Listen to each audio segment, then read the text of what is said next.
जैसा कि आप लोगों को विदित है, हम लोग जातक पारिजात का अध्ययन कर रहे थे ज्योतिष के लिए। तो प्रथम अध्याय का नाम है इस ग्रंथ के राशिशीलाध्यायः, अर्थात राशियों का विस्तार से परिचय और वर्णन उन्होंने दिया हुआ है। तो हम लोग 7वें श्लोक तक पढ़ चुके थे। पहले पार्ट में हम लोगों ने मंगलाचरण पढ़ा था इस ग्रंथ का, और दूसरे पार्ट में राशियों के पर्यायवाची शब्द पढ़े थे। अब इसी क्रम में 8वें श्लोक में ये देखिए, यहाँ पे ये वाला, ये जो श्लोक है 8 नंबर का, ये इसमें हमारे शरीर में प्रायः मनुष्य के शरीर में जब कमर में, सिर में, पेट में या कहीं भी कोई ऑपरेशन होता है या एक्सीडेंट से चोट के निशान होते हैं या कोई भी हिस्सा फ्रैक्चर होता है या तिल का निशान होता है या कमर का दर्द होता है, घुटनों का दर्द होता है, तो यह सब विचार कैसे किया जाता है और इनका विचार कैसे करते हैं, इसके लिए इस ग्रंथ में बताया गया है कि 12 राशियों से कैसे 12 पूरे शरीर का विचार करना है।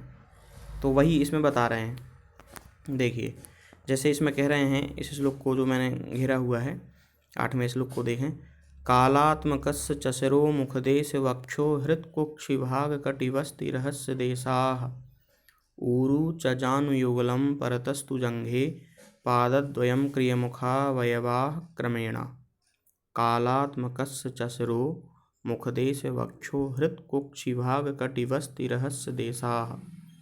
कह रहे हैं, सबसे अंत में देखें श्लोक के, क्रमेण, क्रम से सारे शरीर को 12 राशियों के द्वारा विभाजित कर रहे हैं, अर्थात 12 राशियों को पूरे शरीर में स्थापित कर रहे हैं। तो कह रहे हैं कालात्मकस्य,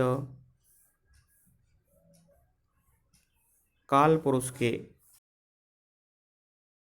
शिरो अर्थात सिर, सिर का विचार मेष राशि से किया जाता है। मुख देश, मुख का राशि से किया जाता है। वक्षो, वक्षस्थल, वक्ष इत्युक्ते गले के नीचे जो सीने का स्थान है और दोनों कंधों का स्थान है, जो भुजाओं का, तो इसका विचार किया जाता है मिथुन राशि से। हृत इत्युक्ते हृदय का विचार किया जाता है कर्क राशि से। कुक्षि भाग, कुक्षि, हृत कुक्षि भाग, कुक्षि इत्युक्ते उदर, पेट को कहते हैं कुक्षि भाग, तो पेट का विचार किया जाता है सिंह राशि से। कटी, कटी इत्युक्ते कमर, कमर को कटी कहते हैं, तो कन्या राशि से विचार किया जाता है कमर का। वस्ति, नाभि के ठीक जो नीचे जो हिस्सा होता है, नाभि के नीचे, उसको कटी स्थान कहते हैं, उसको वस्ति स्थान कहते हैं, कटी नहीं। कटी इत्युक्ते कमर, कन्या राशि से विचार करेंगे कमर का, और वस्ति नाभि के नीचे जो स्थान है उसका विचार करेंगे तुला राशि से। और रहस्य देशाः, रहस्य इत्युक्ते जो छुपा के रखा जाता हो, अर्थात गुप्तांगों का विचार करेंगे वृश्चिक राशि से। तो फिर से देखें ऊपर वाली लाइन, कालात्मकस्य च शिरो, सिर का विचार किया जाता है मेष राशि से, मुख का विचार किया जाता है वृष राशि से। वक्षो अर्थात गले के जो नीचे वक्षस्थल हैं, स्तन का जो स्थान होता है और कंधों का, वहाँ मिथुन राशि से विचार किया जाता है इस स्थान का। हृत इत्युक्ते हृदय का विचार कर्क राशि से किया जाता है। कुक्षि भाग, उदर, पेट का विचार किया जाता है सिंह राशि से। कटी, कटी इत्युक्ते कमर, कमर का विचार किया जाता है कन्या राशि से। वस्ति, नाभि के जो नीचे का स्थान है उसका विचार किया जाता है तुला राशि से। रहस्य देशाः, और जो गुप्तांगों का विचार है उसका विचार किया जाता है वृश्चिक राशि से। अब दूसरी लाइन देखें, ऊरु, कमर के नीचे, जिन्हें हम लोग जंघा कहते हैं इस ग्रंथ में, और ऊरु के नाम से पुकारा गया है। तो घुटनों के ऊपर जो जंघे हैं उसे ऊरु कहा गया है। तो कह रहे हैं ऊरु, वृश्चिक राशि तक हो गया था, रहस्य गुप्तांगों तक। अब धनु राशि से विचार करेंगे दोनों ऊरुओं का, घुटनों से ऊपर की जो जंघा है उनका। जानु युगलम, जानु कहते हैं घुटनों को, युगलम इत्युक्ते जोड़ा, युगल जोड़ा, दोनों, अर्थात दोनों घुटनों का विचार करेंगे मकर राशि से।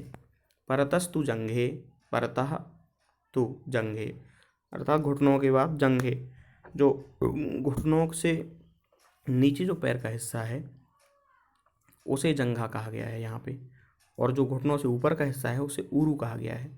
तो ऊरु का विचार करेंगे धनु राशि से।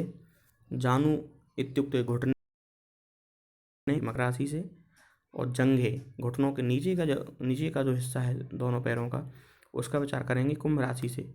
फिर कह रहे हैं पादद्वयम, और दोनों पैरों का नीचे विचार करेंगे मीन राशि से। क्रियमुखाः वयवाः क्रमेण, क्रमेण कालात्मकस्य क्रियमुखाः वयवाः। क्रिय अर्थात मेषादि राशियों का क्रम से काल पुरुष रूपी स्वरूप में इन 12 राशियों का न्यास इन्होंने इस प्रकार से किया है। अब इसी को चक्र में देखें आप, ये देखिए, ये यहाँ पे दिया हुआ है, ये देखिए ललाट पे मेष राशि लिखा है, मुख पे वृष राशि लिखा है, और गले के नीचे मिथुन राशि लिखा है, उसके नीचे कर्क राशि लिखा है, उसके नीचे सिंह राशि लिखा है, फिर कन्या, तुला, वृश्चिक, धनु, मकर, कुंभ, मीन। इस प्रकार से सारे शरीर में 12 राशियों को स्थापित करके और शरीर के किस अंग का विचार किस राशि के द्वारा करना है, यथा मान के चलिए धनु राशि में यदि पापक ग्रह बैठे हुए हैं तो उन पापक ग्रहों का जब समय आएगा, या वह जो भी राशि जिस पापक ग्रह से पीड़ित रहेगी और उस ग्रह का जब समय आएगा, दशांतर दशाएं इत्यादि आएंगी, तो उस राशि से शरीर के जिस अंग का विचार किया जाता है उस अंग में कष्ट होगा, ऑपरेशन होगा, चोट लगेगी, घाव होगा इत्यादि विचार आगे चल के करेंगे। तो इस प्रकार से उन्होंने 12 राशियों को विभाजित किया है इस श्लोक में।